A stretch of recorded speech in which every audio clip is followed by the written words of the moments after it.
Oh, there's somebody who can help me. Hello, sir. Can you help me? Sir?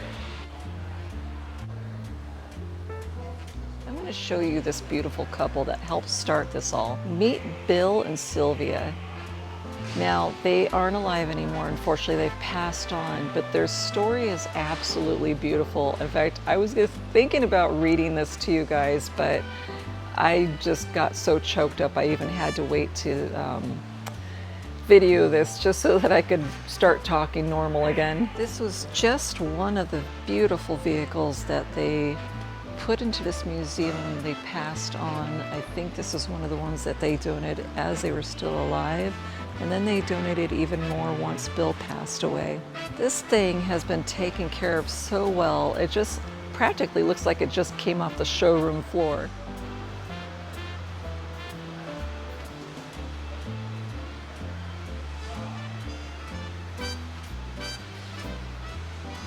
Look at that, such beautiful craftsmanship.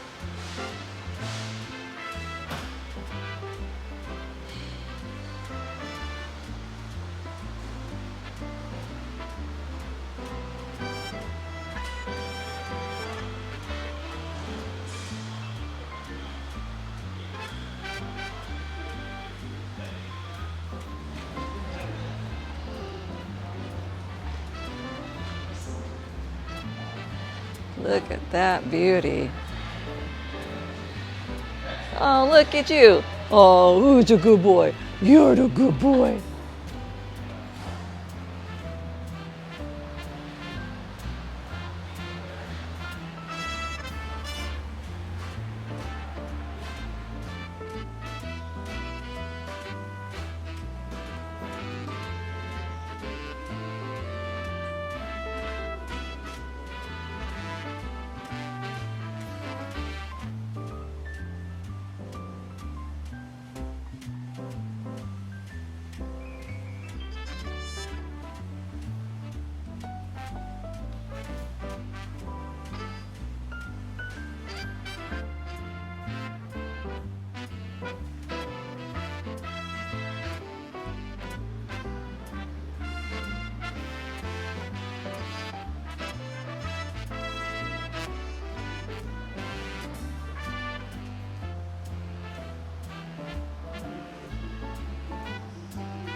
It's a little quieter now, so I kind of have the place to myself, so I figured I'd show you how this technology works. For those of you that don't know exactly how to drive them and maybe need a little bit of lessons on what the different parts are, this machine is amazing.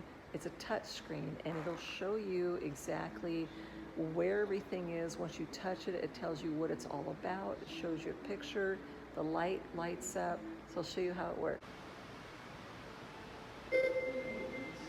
When turning, the wheel on the outside goes faster than the one on the inside. The differential delivers power to two wheels at different speeds. The mixing together of gasoline, vapor, and air is called carburation, and the device that does the mixing is called the carburetor. Turning the steering wheel changes the front wheel's direction. Gears, levers, and connecting rods link the steering wheel to the front wheels.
somebody back there. Oh, we got a jailbird. Where is it? Justin Bieber? What?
All the things they do in here is pretty amazing.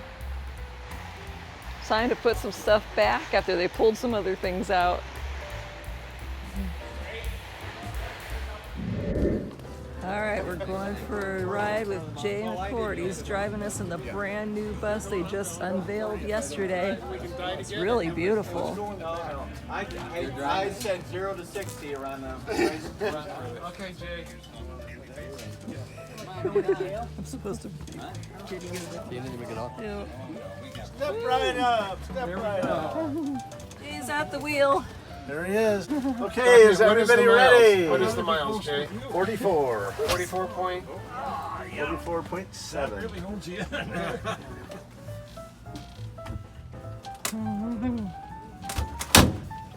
Wow. Welcome to the bus.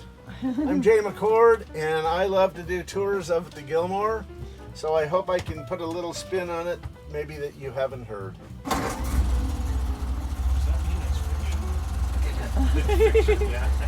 Maybe so.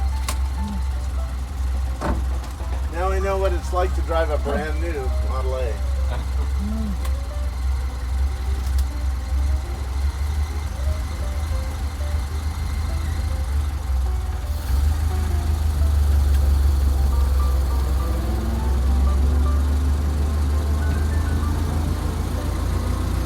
Okay, here we go. We were approaching the 1941 Silk Diner.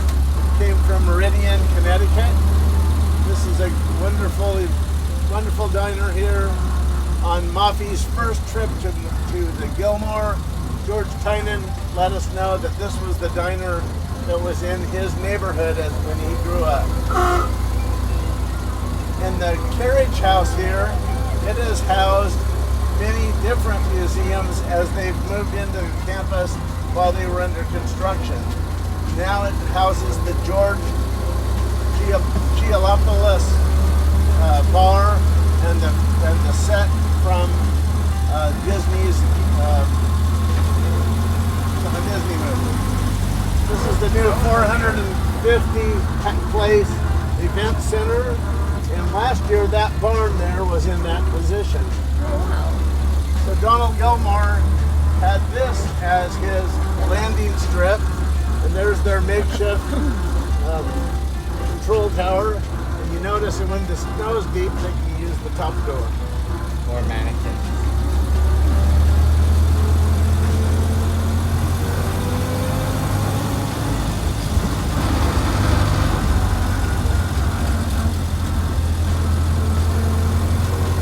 On the left here, we have the Motorcycle Museum. Now, Donald Gilmore was very successful in his own right. The Gilmore family had a chain of department stores. When his mother married Upjohn, his wife Genevieve bought him a 1922 Pierce-Arrow for his birthday, and that Pierce-Arrow, it now resides in the Pierce-Arrow Museum. The little barn on the left here is one of the barns that Donald kept some of his early acquisitions in. This was a 90-acre. I'm going to take it easy through here, just because.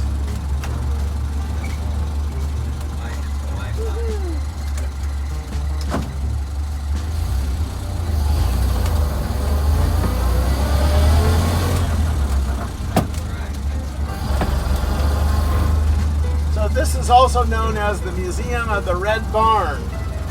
Donald would go throughout the countryside and see a barn that he liked. He'd have his agents stop by and visit with the farmer, and they would buy the barn if it could be bought, and then he'd have his crews come in and take the barns down and re-erect them here on this 90-acre facility.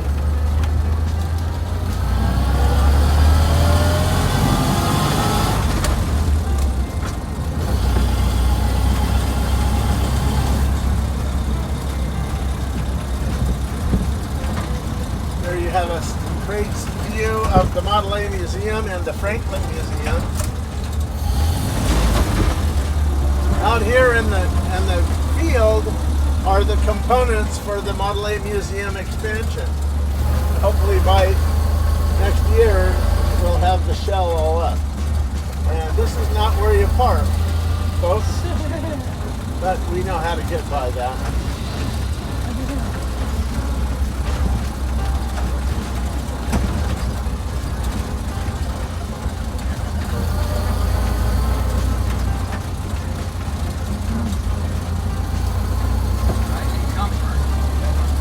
Great. This is awesome for me. Thank you so much, Ken. So these two barns that you see on the left are for excess storage for the Gilmore. It'll take your breath away to see the vehicles that are housed in those two barns. They tell me that this old truck has been sitting here for quite a while. I just wonder, it's probably just too heavy to push.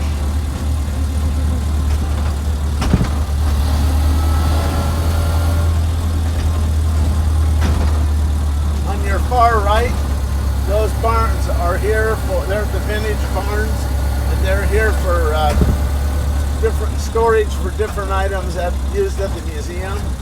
This is the bomb garage, and it's where the work happens for restorations.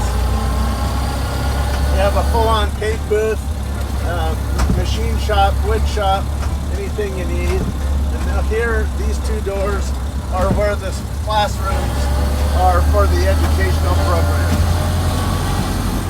And they have classes to teach children how to restore cars.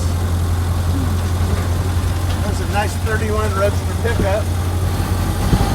I wouldn't mind having that. Oh, I think that's John Marshall's car.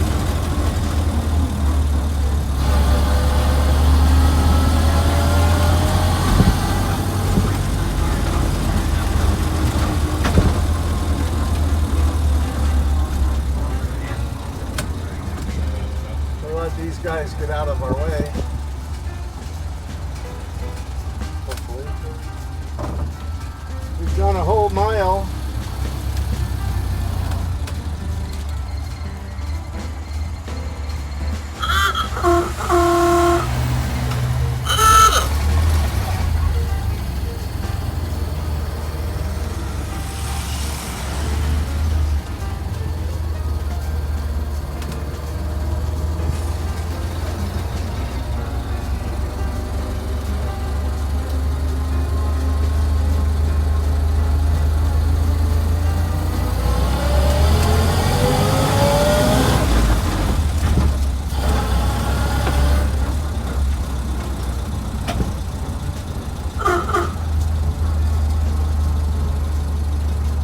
You ladies know about Mary Kay Cosmetics? Well, the Cadillac Museum are featuring the pink Cadillacs. They're going to have a big event here. On your left, here's the Pierce Arrow Museum.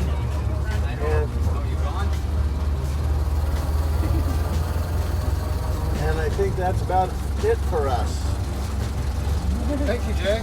Thank you for coming with me. Thank you. This is the highlight of my day, riding the Cross.